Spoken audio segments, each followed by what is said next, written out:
Thought Bubble Audio.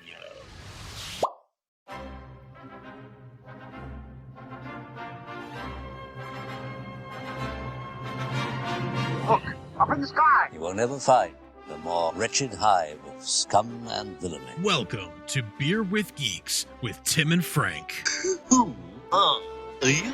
I'm Batman. I am Iron Man. Your friendly neighborhood Spider-Man. Hi, Christopher. I'm Nero. My name is Inigo Montoya. You're a wizard, Harry. A couple of guys with a couple of beers and a whole lot of pop culture nostalgia. Make it so, number one. Ladies and gentlemen, the Beatles. I named the dog Indiana. Life finds a way. I am serious.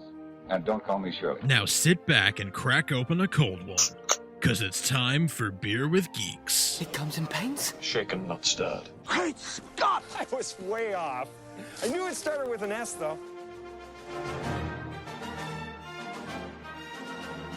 Hi, and welcome to Beer with Geeks, where two geeks geek out with beer. I'm Tim, and with me, as always, is my man shaped like a Omega Hemodron. It's Frank. How are you today?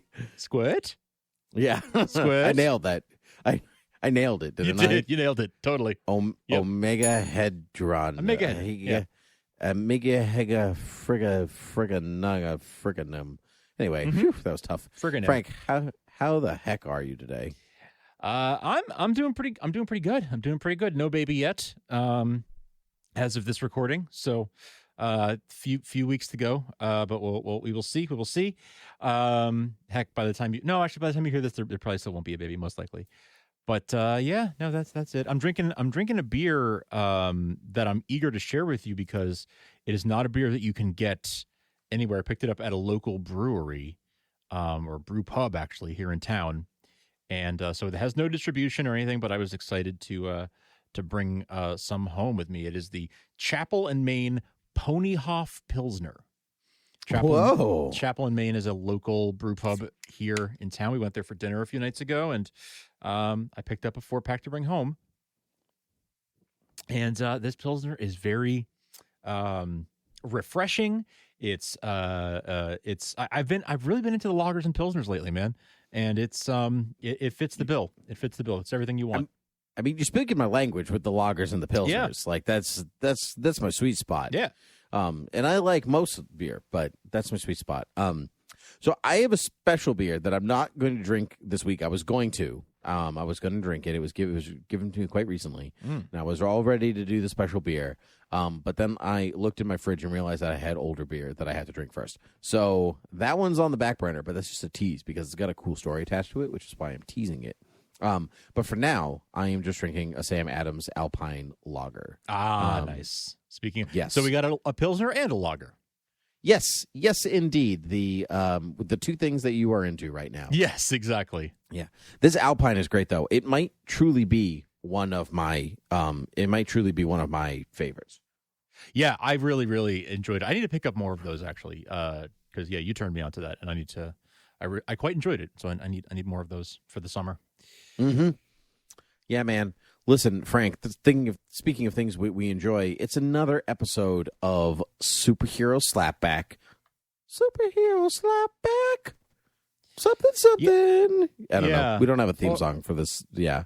No, we don't. Do we have a theme song? No, we don't. No. Slapback, baby, slapback. Slapback. There we go. Slapback. I don't take crap, except when I watch crappy superhero movies. Yeah. And here we are with maybe not the worst one, but it ain't good, Frank. It's not good. And that movie is 19 Black Blacks 84. Supergirl 84. I knew it was pre Quest for Peace, but I couldn't remember exactly where. And truly, in the declining scale of super family movies, it fits right in snugly between Superman 3 and 4. Honestly, yes, it really does. It fits in terms of quality across the board. Like it is a gradual decline from Superman 2 to 3 to Supergirl to 4. Yep. Mm-hmm. Yeah. Yep, I agree. I'm going to go on a limb based on our Superhero Slapback rewatches in which we watch all superhero movies in chronological order from the time of their release, starting with Superman 78. Why not Adam West 66? No one will know because we already did an episode on it probably. Sure. But we did. But I don't love Superman 2 the way that other people do. Yeah, well, I think we touched on that. Yeah, we did. Neither So I don't have the same attachment to it either. It's certainly better than 3, 4, and Supergirl, but yeah, I don't love it the way a lot of it. I think that people who grew up seeing Superman 78 and then seeing Superman 2 have a more of a sentimental attachment to seeing like a sequel that was still outstanding. Whereas at the time sequels usually sucked. Yeah, they sure did. And in 1980 you got both Superman 2 and Empire Strikes Back. You got this incredible 2 sequels that were, just outstanding quality. So I think that's part of sort of, I don't want to say it's just nostalgia, but it doesn't hold the same to me as Superman 78 does. No, the Donner cut is better, but I agree with that. But anyway, so it slides from 1 to, for me it slides from 1 to 2 to 3 to Supergirl to 4. Yeah, and I thought it started strong. This is the second time that I've seen it. The first time was before we started watching and podcasting about Supergirl on Supergirl TV Talk. Yes. In fact, we reviewed it back then. If you want to listen, I'll put a link in the show notes if you want to listen to our review from 2015. What do we sound like? We're so young. I actually listened to it. Did you? Right after I watched the movie. Yeah. What did we say about it? Has my opinion changed? Well, we'll see. I mean, no, we both thought it sucked then. We thought it sucked Word. now. Word. Yeah. So no, not good. You know what I had this issue where I was always comparing it, not always comparing it, but I was mostly comparing it to the show because that's so firmly rooted in my brain now. Well, so that's interesting because we watched this before the show started. Correct. This review, right. From 2015 is from a few months before the show started, about 6 months before the series started. So, yeah. So, okay, interesting. Now, in light of the series, what were your, what kind of points of comparison were you making? I thought that stuff, I mean, this might be the same as before, but I thought stuff came from nowhere. Yeah. Her name is, she decides her name is Linda Lee. Mm-hmm. For reasons. That's from the comics, like Linda Lee. I know Danvers. it is. Yeah, I know it is. But Kara is a regular name. Yes, it is a human name. It is a human name. Thus, our on the show, she's Kara. So what I was struck that it was Kara because I didn't remember that. So when the show started calling her Kara from the pilot, I was like, oh yeah, Kara. It was going to take me a while to snap out of Kara. We had to adjust to that. We did, but it continued with the show, what the movie had done, which I found interesting, and even a nice touch. Like they had decided to move in that direction with Kara instead of Kara. But so I was struck by that. But I want to say that Supergirl was a wet noodle in this movie. I don't know if that's the right way to use the term, but she just she was basically fully formed. Yeah. When she sprung out of the water, there was really no learning curve for her as Supergirl. There was learning to do as Kara, as Kara. No, as Linda Lee. This is where it gets confusing. Yes, it does. As Linda Lee, she had a learning curve. Yeah. Basic humanity, but as Supergirl, she didn't have any kind of growth at all. Yep. And then, but her Supergirl persona is basically the slightly serious mode of Kara Zor-El that we first see in Argo City. So she's just kind of I don't know. She just kind of floats quite literally sometimes from event to event, and she takes a long time to act when stuff's happening. Yeah. One of the biggest action sequences of this movie is the bulldozer rolling slightly fast. Yes. In the direction. It was just a lot of reaction shots, and I'm just move out of the way. Move a little faster, or move at all. It kind of reminded me of the scene from the first Austin Powers movie where they're on the steamroller and he's like, move out of the way. And there's a guy just screaming, no. And you see he's moving so slow and he doesn't move and he gets crushed. That's kind of what this felt like to me. Yes. Yeah. That's kind of the whole movie was just, and I feel like I was the guy getting crushed. I could have stopped it at any time, but I just kept, it just kept rolling over me. I know. What struck me right from the beginning, and I think it struck me the first time too, is like, Peter O'Toole, what are you doing in this movie? So you said the same thing in 2015. Did I see? Yeah, totally. Because that's true. Because it's like, what the hell is he doing in this movie? You're Lawrence effing Arabia. Right? Like, what are you doing in this movie? Honestly, from his perspective, it's like he didn't have to do that much to get probably a decent payday, and sure. you know, he probably only showed up for a few days of filming, like Yep. a great deal for him. In some ways, I get why he's following the Brando, Alec Guinness. Like, I'm the wise, older, experienced, highly sought after and qualified actor to give some kind of prestige to these proceedings. And so I understand that, except that Superman 78 and Star Wars are good. Yes, exactly.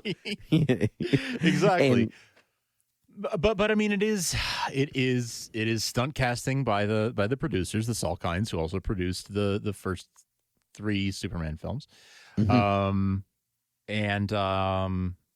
know, they're pulling they had, look, these guys had a bag of tricks, and they just kept coming back to the same tricks because that's what they sort of knew to do. They had no real passion for making movies. They were essentially investors, and they looked at everything as a business transaction of, I will buy the rights to a story and make a movie that will make me a lot of money.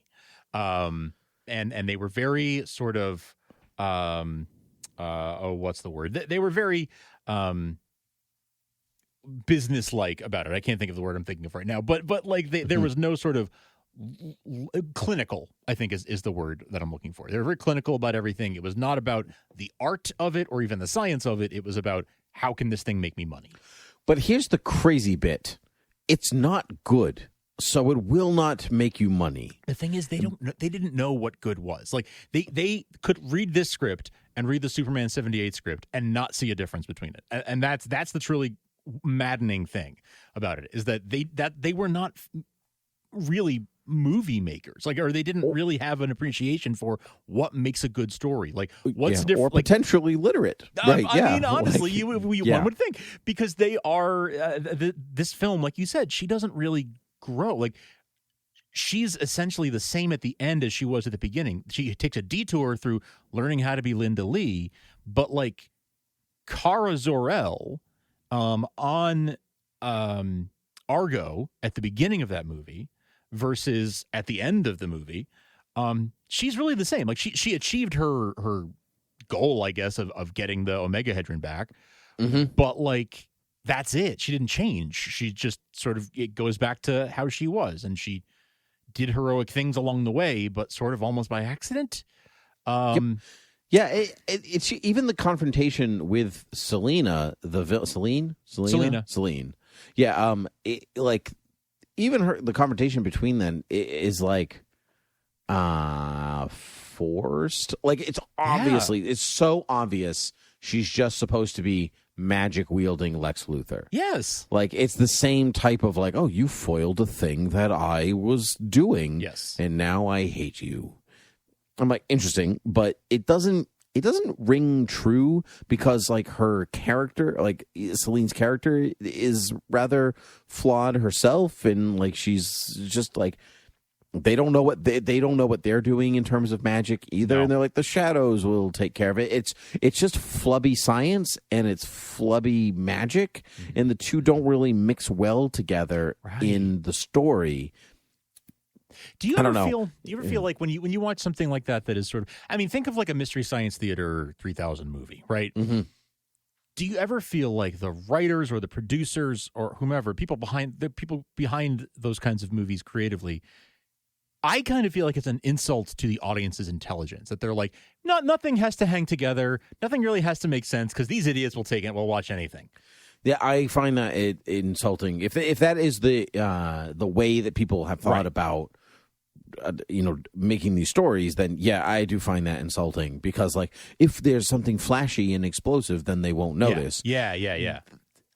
Unfortunately, sometimes that's true. Sometimes, but yeah. I mean, many people sort of accuse Marvel films, for example, of being like, oh, flashy, but like they're not really that. They're not saying much, or they're just they deflect with quips instead of doing anything heartwarming and things like that. But the fact of the matter is, they do tell stories. Like they do have characters that grow and build on each other, and over time they and the story usually hangs together and like it's so coherent and yeah. Yep.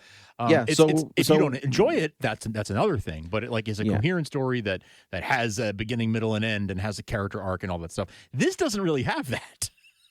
No, so like maybe Marvel like takes like maybe issues a lot of coverage and the actors aren't all on the set at the same time, so you do a lot of close-ups and back and forths and but it's not like it wears its theme on its sleeve and whatever else. But truly, they're meant for children most of the time. Like all children's movies do that. Yeah. Like that. Like you don't sit a child down in front of, I don't know, something that doesn't do that. Lawrence of Arabia. Phantom Thread. Like a Paul Thomas Anderson movie and be like, here, child. Yeah, here, kid. Here, enjoy. No one will speak for 30 minutes at the beginning of this movie. Yeah. Like that's, those movies are for adults. Yeah. They want you to string together your mind. You have to bring it along for the ride. Marvel's not interested in that. That's not what's going to make the money. That's fine, but they still deliver an entertaining, cohesive product. Yes, exactly. Supergirl doesn't deliver almost any of those things. It's not really entertaining or cohesive. No, there are moments of it that are that can be entertaining. Yes. When she first arrives on Earth. Her little like learning to fly. That was a nice sequence, and it's a nice sequence. The flying effects were decent, not as good as like Superman 78. You can, in fact, in one shot, you can literally see the wires. Oh, I didn't notice that, but I was watching on my phone a lot, so literally, that's like okay. They didn't even, like you can actually see the wires like gleaming in the sunlight in a couple of shots. Ooh, but no good. But that aside, like the flying was actually pretty decent. It's nowhere as bad as like Superman 4, which we'll get to soon. Yeah, it might be the next one, actually. Might be the Swamp next Thing one. 2 might be the next one. Oh, I think Swamp Thing 2 is next, and then... You Return of Swamp Thing. Yeah. But anyway, that's well, I'll look that up before the end of the episode to make sure. But you're right. It's part that... not all the effects hold up the way that... But obviously their budget's not as big. Like, you can just tell. Right. They used all their budget on the set for Argo City and Peter O'Toole. Yes. Like, that's basically it. Yeah. I did find the stuff at school rather amusing. The Linda Lee stuff. I liked the stuff with the principal. And she like writes the note for Clark Kent, her cousin, and she just knows so much, which is being in Argo City. I know all the time. How does she know Clark Kent is Kal-El? Like, how does she know any of these things? Like, I don't know. It doesn't tell you. And like, there's a difference between the movie letting you figure things out and then not giving and not presenting characters with the opportunity to even know those types of things ahead of time. Right. If she was already on Earth, I would maybe believe that was true. Sure. But she was a little secluded now, wasn't she? Never left that Argo City. Didn't know what a bra was, but knew that Clark Kent is Kal-El. Like, didn't know, like, all kinds of basic things, but knows English. Like, that's because there's no undergarments in space, Frank. We know that because of George Lucas. George Lucas did tell us that, yes. But there is gaff tape. Yes, there is. As Carrie Fisher told us. Mm-hmm. So like, there's a lot of that is, I mean, and that goes back to it not being cohesive, right? Like, again, it's just sort of like, it doesn't need to make sense. The kids will find it entertaining. But there's just long stretches where nothing happens. Yeah, and absolutely. That's like a movie that is entertaining that it doesn't have any substance usually has like an action sequence every 10 pages. Sure. And that action sequence might actually be good. Yeah.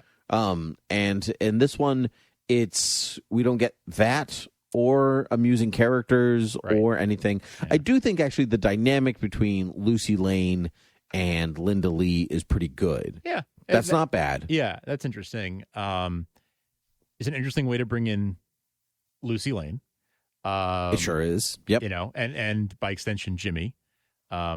Which kind of like it's the interconnected cinematic universe before that was really a thing. Christopher Reeve was supposed to make a cameo in the film. Was he? But didn't. Yeah. So they went with It went with I Mark have a McClure vague memory of you instead. saying that to me back in 2015, Probably in 2015, and I yeah. have forgotten that information. So tell me again why he's not in it. So, I don't recall why he's not in it. It may have been a scheduling conflict. He may have been working on another film, or it might have been a money thing. Honestly, I don't remember. But when he couldn't do it, they got Mark McClure instead, and of course you see the poster with the image of Christopher, which is funny, always funny to me because that's literally a poster, a promo photo from Superman the movie. Like it's correct. So it's just so sort of meta to me that it's like, it's essentially a poster for a movie, more or less, in this series. So it's kind of always funny to me to see that. But what I also found weirdly amusing is that like Lucy was like, yeah, my sister's kind of got a thing with Superman going on or whatever. And I'm like, but where we left you off in Superman 3, that wasn't necessarily entirely true. Sure. Yeah. Yeah. That's right. Yeah. So, yeah. I don't know. It's I don't know. I don't know. It was interesting also. I went back and listened to our interview with Helen Slater. Who was lovely. Oh, she was so lovely. And it's so listening back to that interview, obviously even if she has negative thoughts about the movie, she's not probably going to share them with us. But she was very young.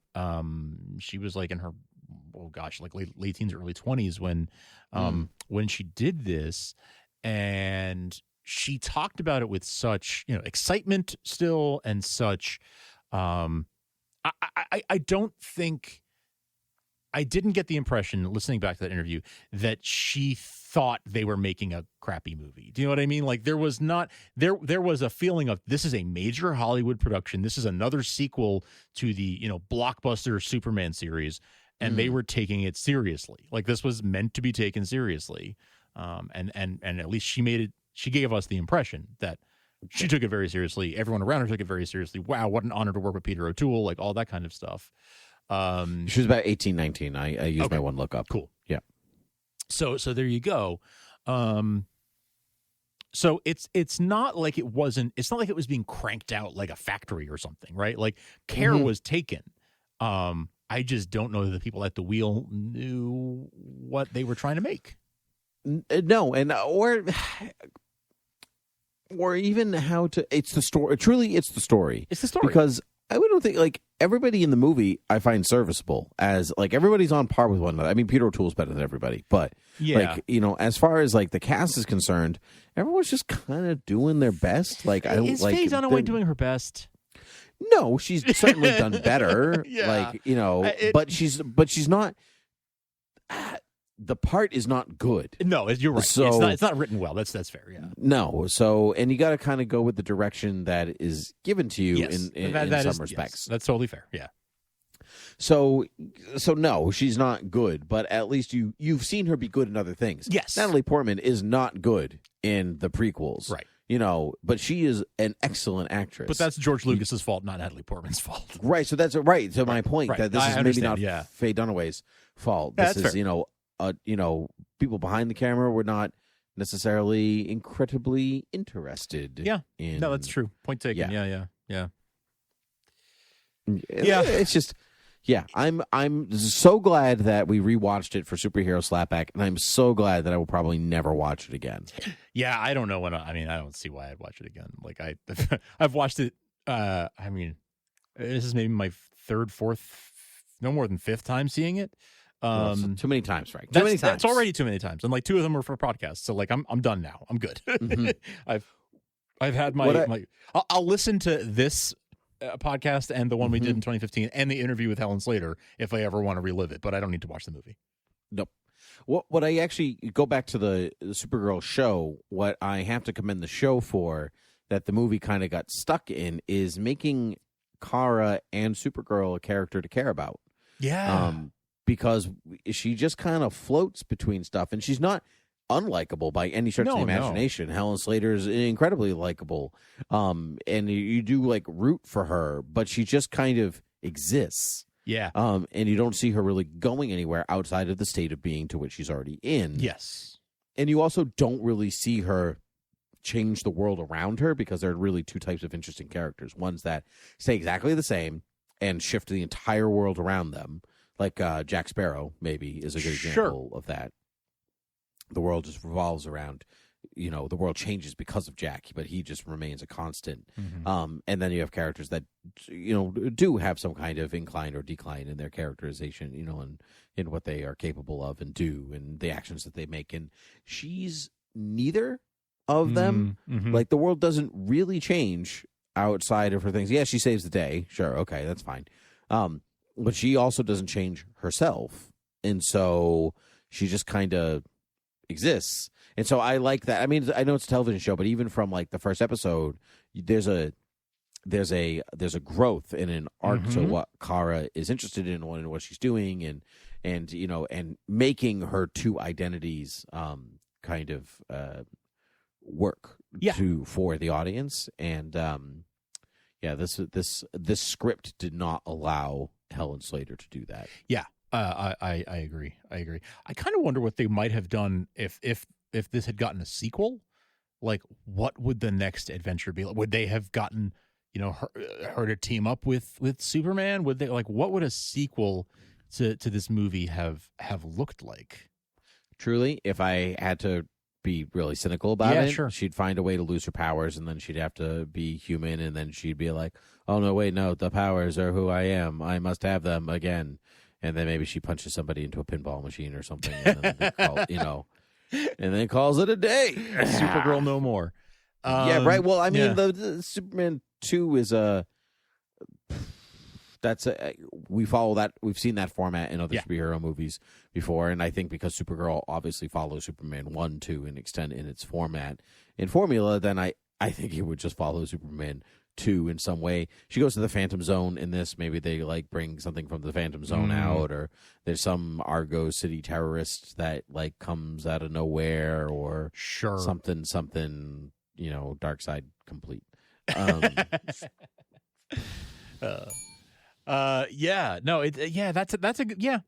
actually a very, very good guess that they might have just done a Superman 2, use that as a template.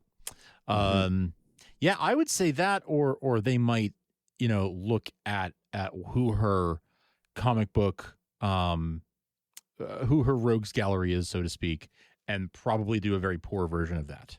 It's possible, though. This is not the era in which they were taking rogues gallery. It's true. People. I mean, you do have Lex, and you do have Zod. But Zod is a movie creation. He's not a comic creation. No, really? Or he's a comic creation, but he was like a one-off in the 50s. Yes. Ursa and Non certainly are movie creations, absolutely. Yeah. But Zod was like a one and done, and we've never seen him ever again. And so the movie made him important, right? And so maybe we would see that again. I could also see Mixapillic being a villain in this, because they went with this weird combo of magic and science fiction. That is interesting. I kind of wonder if they did magic like Superman 78 is what's his one weakness? It's kryptonite. So it's that's going to be sort of one of the things that's rooted in it, right? Do you think that they even knew that the other weakness is magic? Or I wonder if they even knew that, and that's why they made magic such a big part of this, or if it was just a coincidence. I wonder if they took that from comics, knowing that, it looks like in Superman's girlfriend Lois Lane, or in Superman's pal Jimmy Olsen, magic seems to be one of his weaknesses. So let's do something with that. I wonder if that's where they got that, or if it was just a coincidence. That's very perceptive of you. I'm not sure, because I don't know when Superman being more susceptible to being hurt by magic came into play. I think in the Bronze Age that was already a thing. I'm going to give them credit, and I'm going to say that yes, that's what they were doing. I really hesitate to give them credit. Well, I felt that was really hard. I felt that was really harsh on these people who were making a movie, which is very hard to do. Yeah. Make it it's a tiny miracle every time a movie is made, even if it's not good. So I've seen so many documentaries and stuff. I think there's a documentary called Look Up in the Sky which I'm pretty sure is remember on, that one. on HBO Max and stuff. It originally was on like DVDs for the Superman movies. It's excellent. It's excellent documentary history of the character. And I from that and other documentaries, I've really got a picture of the Salkinds. And I really dislike them based on what I know. Word. So if that came out in my talking about them, that's why. But that documentary is great, and some other like DVD featurettes and stuff too will give you a picture. But anyhow, yeah, it's not a great movie. But period. But Helen Slater is earnest as can be. She commits. She turns in one of the best performances in the film, honestly. Like, as much as she wasn't given much to work with, I think she turns in one of the best acting performances, like working with what she was given. I agree. I believe her. Like, yeah, exactly. I if the movie was better, she could have had like I think a huge career ahead of her. Not that she didn't have a fruitful one, but it could have catapulted her. Yep. And so I have to admire her for trying. Absolutely. Even especially at the age that she is. If she's 18, 19, like I've seen 18, 19-year-olds act. She good. Yeah, exactly. So, like you can see why she got the part. Absolutely. But yeah, I agree with you, Frank. But why don't you tell the people where they can find us? You can find us over at beerwithgeeks.com. You can find our other shows at thoughtbubbleaudio.com. You can support us at patreon.com/thoughtbubbleaudio. $1 a month is a great way to support us and help us to keep making this podcast and others. You can email us at beerwithgeeks@gmail.com. You can rate and review us on Apple Podcasts, Spotify, and you can subscribe in any podcast app. And you can find us on Twitter at beerwithgeeks. That's those are basically the places to find us. I will say as a note that I just did find that Look Up in the Sky film is actually the whole thing is on DC's official YouTube channel. So I will link that in the show notes as well. Nice. For anyone who wants to watch it. But nice. Excellent documentary, and you can watch it for free. So there you go. Well, we should have watched that instead of this. But honestly, yes. Yeah.